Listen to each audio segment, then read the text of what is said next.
ঈদের দ্বিতীয় দিনেও সড়ক দুর্ঘটনায় ঝরল প্রাণ। কুমিল্লার বাস ট্রেন সংঘর্ষে নিহত 12, হবিগঞ্জেও বাস পিকআপ সংঘর্ষ, নিহত 4। 5 কেন্দ্রে সীমাবদ্ধ ভারতীয় ভিসা, সময় লাগবে পুরো কার্যক্রম স্বাভাবিক হতে, ভোগান্তিতে আবেদনকারীরা। 48 ঘন্টার মধ্যে হরমুজ প্রণালী খুলে দিতে ইমরানকে ট্রাম্পের আলটিমেটাম, ইরানকে ধ্বংস করে দেওয়ার হুঁশিয়ারি।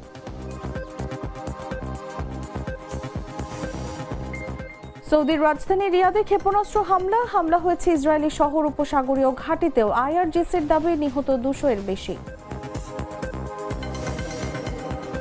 এবং জার্মান বুন্দেসলিগার শিরোপার দৌড়ে বায়ার্নের গোল উৎসব, ইউনিয়ন বার্লিনের ভরাডুবি, ম্যাচের নায়ক সার্জ জিনাব্রি।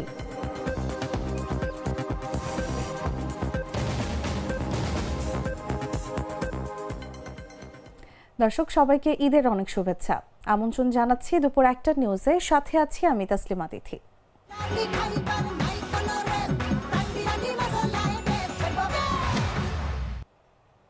চলে যাচ্ছি পুরো খবরে। কুমিল্লা সদর দক্ষিণ উপজেলায় যাত্রীবাহী বাস ও ট্রেনের সংঘর্ষে 12 জন নিহতের খবর পাওয়া গেছে। এ ঘটনায় আহত হয়েছেন অন্তত 20 জন। তাদের কুমিল্লা মেডিকেল কলেজ হাসপাতাল সহ জেলার বিভিন্ন হাসপাতালে ভর্তি করা হয়েছে। শনিবার দিনগত রাত 3টার দিকে ঢাকা চট্টগ্রাম মহাসড়কের পদুয়ার বাজার বিশ্ব রোড এলাকায় দুর্ঘটনা ঘটে। ময়নামতি হাইওয়ে পুলিশের ভারপ্রাপ্ত কর্মকর্তা মোহাম্মদ আব্দুল মোমিন এ তথ্য নিশ্চিত করেছেন।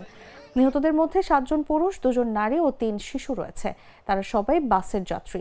তাৎক্ষণিকভাবে হতাহতদের নাম পরিচয় পাওয়া যায়নি। ওসি জানান, চাঁপাইনবাবগঞ্জ থেকে নোয়াখালীগামী একটি পরিবহনের সঙ্গে চট্টগ্রাম থেকে ঢাকাগামী মেইল ট্রেনের সঙ্গে এ দুর্ঘটনা ঘটে। খবর পেয়ে ফায়ার সার্ভিস, রেলওয়ে ও হাইওয়ে পুলিশ ঘটনাস্থলে পৌঁছে নিহতদের মরদেহ উদ্ধার করে মেডিকেল কলেজ হাসপাতালে পাঠায়। রেলওয়ে পুলিশ জানায়, প্রাথমিকভাবে ধারণা করা হচ্ছে যাত্রীবাহী বাসটি রেল লাইনে উঠে যাওয়ার কারণেই দুর্ঘটনা ঘটে।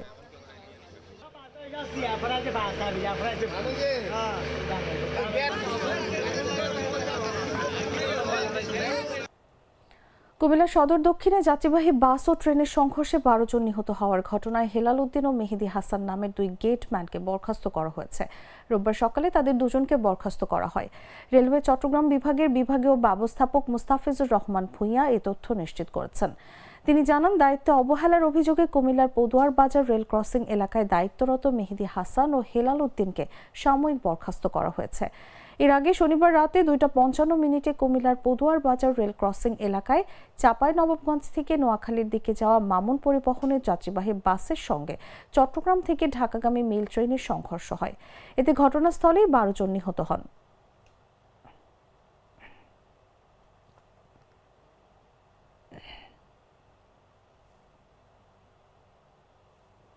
কুমিল্লার সদর দক্ষিণে যাত্রীবাহী বাস ও ট্রেন সংঘর্ষের ঘটনায় নিহতদের পরিবারকে 25,000 টাকা করে আর্থিক সহযোগিতা ঘোষণা দিয়েছে জেলা প্রশাসক। রোববার সকাল 9:30টায় কুমিল্লা জেলা প্রশাসক মোহাম্মদ রেজা হাসান এ তথ্য জানান। তিনি জানান, সদর দক্ষিণে ট্রেন দুর্ঘটনায় যারা নিহত হয়েছেন প্রত্যেক পরিবারকে প্রাথমিকভাবে মরদেহ দাফন কাফনের জন্য 25,000 টাকা করে আর্থিক সহযোগিতা করা হবে। রেজা হাসান জানান, জেলা প্রশাসনের পক্ষ থেকে নিহতদের স্বজনদের সঙ্গে যোগাযোগের চেষ্টা চলছে। মরদেহ হস্তান্তরের সময় স্বজনদের হাতে নগদ এই অর্থ তুলে দেওয়া হবে।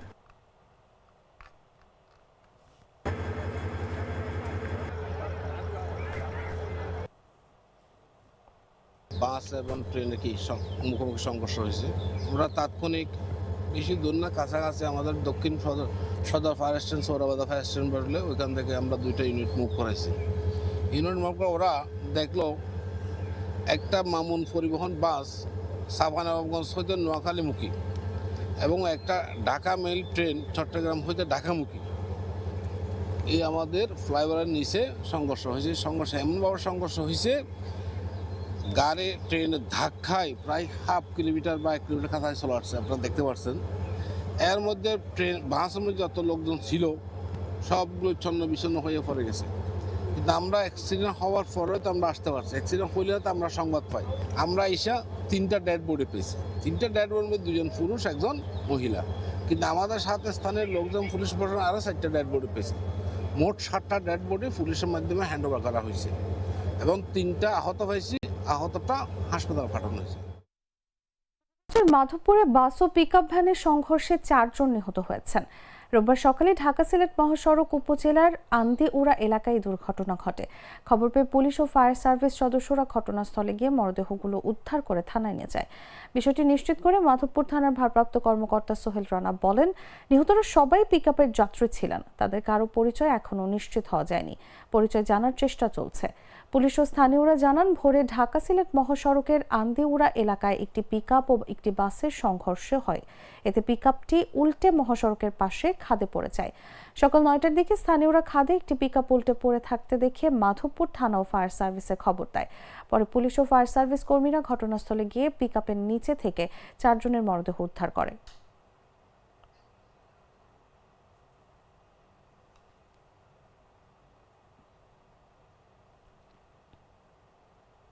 আমরা কি ধরেন দুর্ঘটনার সংবাদ পাইছি সকাল 8টার দিকে সংবাদ পাইছি 999-এর মাধ্যমে। তো সংবাদ পাওয়ার পরে আমরা রেখা দিয়ে গাড়িটা তোলার পরে দেখা যাচ্ছে যে এখানে পিকআপ গাড়ির কেবিনের ভিতরে 4 জনের লাশ পাওয়া গেছে। এখানে ফায়ার সার্ভিস দিয়ে ওই লাশগুলো উদ্ধার করছে। এখান থেকে আমরা পরবর্তীতে তাদের আত্মীয় স্বজনের কাছে হস্তান্তর করব। পরবর্তীতে আমরা তদন্ত সাপেক্ষে আইনগত ব্যবস্থা গ্রহণ করব। রাতের যে কোনো সময়, রাতে অথবা ভোরের যে কোনো সময় অজ্ঞাত বাসের বা বড় গাড়ির ধাক্কায় সে নিয়ন্ত্রণ হারিয়ে খাদে পড়ে গেছে। ওখান থেকে হয়তো ওই যে আমরা সংবাদ পাই যে এখানে গাড়ি একটা খালে পড়ে আছে উল্টে, তখন আমরা রেখার দিয়ে গাড়িতে তুলে ওই যে পিকআপের কেবিনের ভিতরে আমরা 4 জনের লাশ পেয়েছি। একজন মহিলা ছিলেন। বান্দরবনের সুয়ালকে পর্যটকবাহী একটি বাস নিয়ন্ত্রণ হারিয়ে খাদে পড়ে 17 জন যাত্রী আহত হয়েছেন।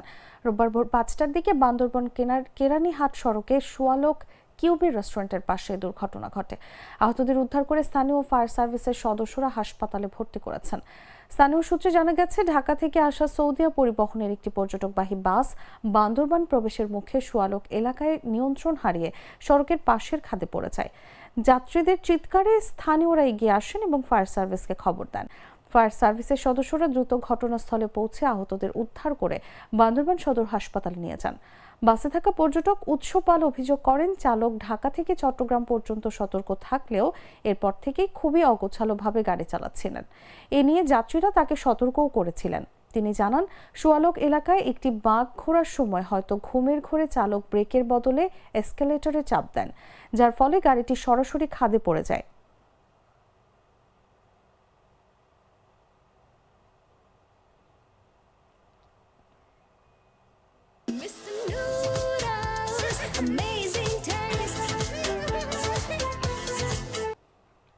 দেশে নতুন সরকার দায়িত্ব নেওয়ার পর ভারতীয় নাগরিকদের জন্য ভিসা কার্যক্রম পুনরায় চালু হলেও বাংলাদেশিদের জন্য ভারতের ভিসা সেবা এখনো সীমিত পরিসরে রয়েছে।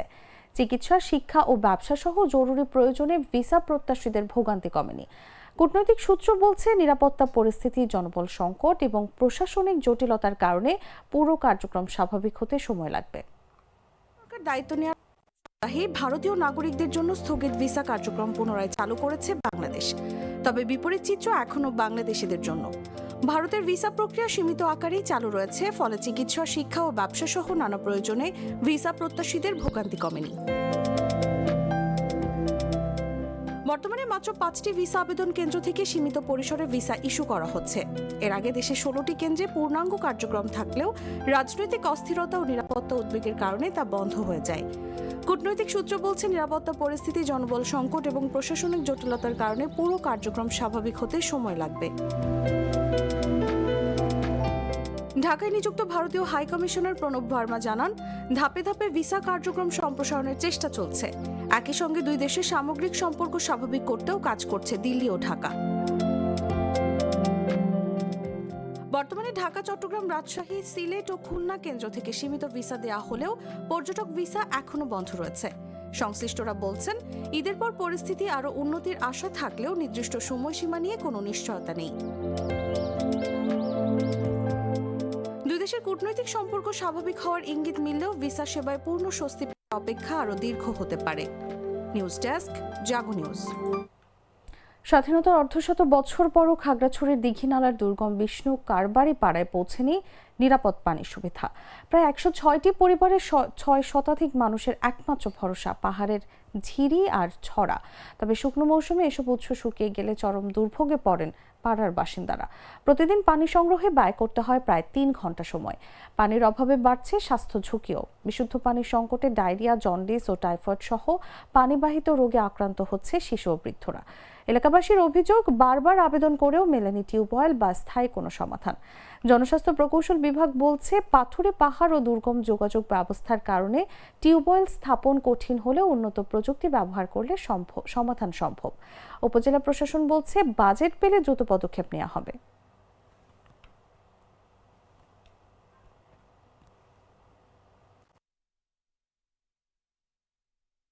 তিন মাস পানি থাকে না, কেউ অনেক সময় পানি কম, ওই 3 মাসে একদম কম পানি থাকে না। এই জন্য আমাদের এলাকা কোনো টিউবওয়েল নাই, ওই কুয়া থেকে পানি নিতে সিরিয়াল নিতে হয়। আমাদের গ্রামে মূলত মেন সমস্যা হচ্ছে পানির জন্য। ভোর 5টা থেকে সিরিয়াল দাঁড়ায় রাত 10টা পর্যন্ত এখানে থাকতে হয়। একজন মহিলা পানি আনতে গেলে কমপক্ষে 3-4 ঘন্টা সময় লাগতেছে। পরিবার আছে, মূলত সবাই একটা কুয়ার উপর নির্ভরশীল, একটা কুয়া থেকে পানি খায়। ওগুলা ফাল্গুন চৈত্র 2 মাসে একটু পানির সংকট পড়ে। বুড়া বুড়ি তই খৈনং আনে অশান্তি অংকা তই করই হর করই তই সাথে খেলা লাচা থুমে চুং তই মাখগো তার ফাইমান থেকে টিউ কল নাই আর পানি ছেড়াতে পানি তুইলা খাওয়ান লাগে 3 ঘন্টা লাগে। প্রকৌশলী অথবা সরকার মানে চাই এখানে পানির ব্যবস্থার ব্যবস্থা করা যায়। আর যদি পানির ব্যবস্থা না করলে এই যে আপনার মার্চ এপ্রিল মে এই 3 মাস পুরোপুরি জিরির জন্য সবগুলো শুকিয়ে যায়, কোনো পানির ব্যবস্থা নাই। এটা সমাধান করার চেষ্টা করি। এবছরও এখনো পর্যন্ত কোনো বরাদ্দ না পাওয়ায় আমরা কোনো প্রকল্প এখনো হাতে নিতে পারিনি। বরাদ্দ আসলে আমরা প্রায়োরিটি ভিত্তিতে যে এলাকাগুলোতে পানির সংকট আছে সেই পানির সংকট সমাধানের জন্য আমরা প্রকল্প গ্রহণ করব। ডান কফি ক্যান্ডি, কররা কফি, কঠিন স্বাদে হাইকে বলো বাই। জানাবো আন্তর্জাতিক সংবাদ।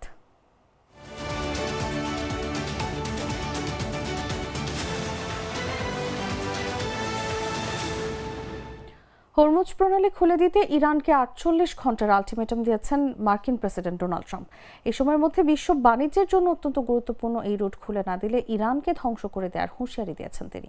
নিজস্ব সামাজিক যোগাযোগ মাধ্যম ট্রুথ সোশ্যালে দেয়া এক পোস্টে ট্রাম্প বলেন, ঠিক এই মুহূর্ত থেকে পরবর্তী 48 ঘন্টার মধ্যে কোনো প্রকার হুমকি ছাড়াই ইরানকে এই জলপথ পুরোপুরি খুলে দিতে হবে। জিএমটি সময় অনুযায়ী ট্রাম্প শনিবার রাত 11:44 পোস্টটি শেয়ার করেন। সেই হিসেব অনুযায়ী হরমুজ প্রণালী খুলে দেওয়ার জন্য ইরান সোমবার রাত 11:44 পর্যন্ত সময় পাচ্ছে। জিএমটির সঙ্গে বাংলাদেশের সময়ের ব্যবধান 6 ঘন্টা। সেই অনুযায়ী ট্রাম্পের দেওয়া আলটিমেটামের শেষ সময় বাংলাদেশ সময় অনুযায়ী হবে 24 মার্চ ভোর 5:44।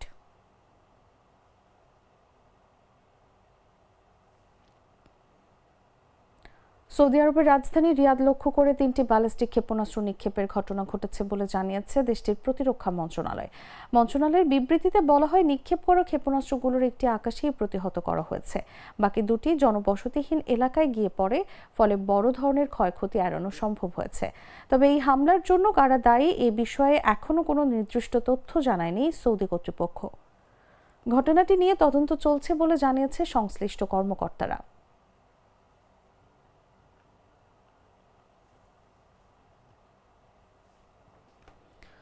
ইরানের সর্বশেষ ক্ষেপণাস্ত্র হামলায় ইসরায়েলের আরাদ, ডিমোনা, ইলাত, বীরশেবা ও কিরিয়াত গাতো শহরের সামরিক স্থাপনা ও নিরাপত্তা কেন্দ্রগুলোকে লক্ষ্যবস্তু করা হয়েছে।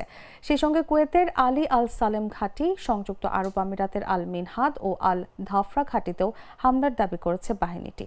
আইআরজিসির দাবি, এসব হামলায় 200 জনেরও বেশি মানুষ নিহত হয়েছেন। তবে ইসরায়েল এখন পর্যন্ত প্রাণহানির কোনো তথ্য প্রকাশ করেনি। দেশটির অ্যাম্বুলেন্স পরিষেবা জানিয়েছে, আরাদ শহরে 88 জন আহত হয়েছেন। এছাড়া ডিমোনা থেকে আহত 39 জনকে হাসপাতালে পাঠানো হয়েছে।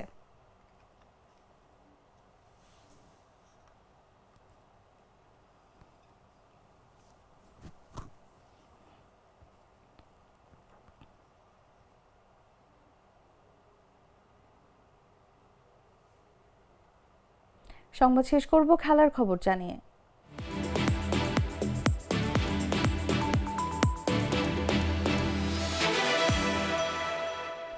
জার্মান বুন্দেসলিগার শিরোপার দৌড়ে আরও এক ধাপ এগিয়ে গেল বায়ার্ন মিউনিখ। নিজেদের মাঠে দাপুটে পারফরমেন্সে ইউনিয়ন বার্লিনকে 4-0 গোলে উড়িয়ে দিয়ে আবারও জয়ের ধারায় ফিরেছে তারা। ম্যাচের নায়ক সার্জ জিনাব্রি জোড়া গোল করে দলের বড় জয়ে রেখেছেন গুরুত্বপূর্ণ অবদান। শুরুর 82 থেকেই ম্যাচের নিয়ন্ত্রণ নিজেদের হাতে নেয় বায়ার্ন। আক্রমণের পর আক্রমণে চাপে রাখে প্রতিপক্ষকে, কিন্তু প্রথমার্ধের শেষ মুহূর্ত পর্যন্ত গোলের দেখা পাচ্ছিল না তারা। অবশেষে বিরতির ঠিক আগে বরফ গলান মাইকেল অলিসে। লিওন গোরেৎজকার কাছ থেকে পাওয়া বল দারুণ নিয়ন্ত্রণে নিয়ে ডিফেন্ডারকে কাটিয়ে নিখুঁত শটে জালে জড়ান তিনি। গোল পাওয়ার পর যেন আরও আত্মবিশ্বাসী হয়ে ওঠে বায়ার্ন। প্রথমার্ধ শেষ হওয়ার আগেই ব্যবধান দ্বিগুণ করেন জিনাব্রি। জোশুয়া কিমিখের ক্রস গোলরক্ষক ঠিকমতো ধরতে না পারায় সুযোগ পেয়ে জোরালো শটে বল জালে পাঠান তিনি। দ্বিতীয়ার্ধের শুরুতেই ম্যাচ পুরোপুরি নিজেদের করে নেয় বায়ার্ন। বিরতির পরপরই তৃতীয় গোলটি করেন হ্যারি কেইন। শেষ দিকে 1-2বার সুযোগ তৈরি করলেও বায়ার্ন গোলরক্ষককে তেমন পরীক্ষায় ফেলতে পারেনি তারা।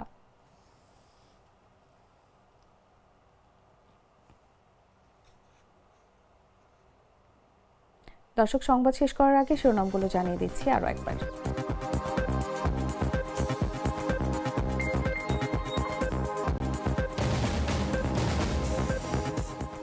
ঈদের দ্বিতীয় দিনেও সড়ক দুর্ঘটনায় ঝরল প্রাণ। কুমিল্লায় বাস ট্রেন সংঘর্ষে নিহত 12, হবিগঞ্জেও বাস পিকআপ সংঘর্ষ, নিহত 4। 5 কেন্দ্রে সীমাবদ্ধ ভারতীয় ভিসা, সময় লাগবে পুরো কার্যক্রম স্বাভাবিক হতে, ভোগান্তিতে আবেদনকারীরা। 48 ঘন্টার মধ্যে হরমুজ প্রণালী খুলে দিতে ইরানকে ট্রাম্পের আলটিমেটাম, ইরানকে ধ্বংস করে দেওয়ার হুঁশিয়ারি।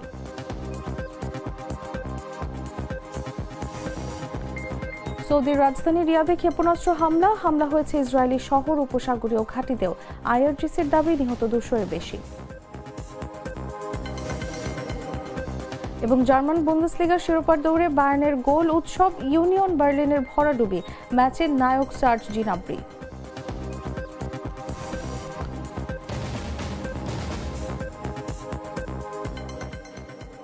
দর্শক, এই ছিল এখনকার মতো। এরপর দেখবেন দুপুর 3টা নিউজ। প্রতি মুহূর্তে সর্বশেষ খবর জানতে ভিজিট করুন jagonews24.com। ফলো করুন আমাদের ভেরিফাইড ফেসবুক পেজ এবং সাবস্ক্রাইব করুন জাগো নিউজের ইউটিউব চ্যানেল। ধন্যবাদ সবাইকে।